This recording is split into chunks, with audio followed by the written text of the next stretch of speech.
Hello guys, flex ko lang po sa inyo yung nag-viral kahapon na nabangga na kotse rito, Pamatawan, Subic, Zambales. Masasabi ko lang po nung dumaan ako sa araw, delikado itong mangga na to eh. Kasi hindi na mapansin, wala na siyang dahon, tinanggalan ng dahon. Tingnan niyo po in case ayan yun, yung nabangga kahapon ng umaga. Wala, they're in heaven na. At ito naman po yung ginagawa na subdivision dito, Fiesta. Ayan yung kahapon ng umaga guys, viral aksidente dito sa Pamatawan. Bumangga dyan sa mangga. Dapat talaga tinanggal na yung mangga na yan ng tuluyan eh, kasi hindi na mapansin yan yun. So guys, puro na to subdivision dito guys, kasi nga po wala namang irrigation dito, wala nang palayan guys. Hanggang sa kabila puro subdivision na yan.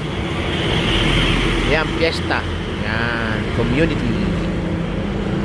Kung saka naman bakante, buwis ka ng buwis. Marami po ngayon, puro subdivision na itong Zambales. Kasi di naman po ito kalayo sa Maynila. Tsaka malapit sa city, sa Olongapo City. Tapos dito po ang takbuhan pagka summer. Kasi maganda nga po mga beaches dito. Peaceful pati rito.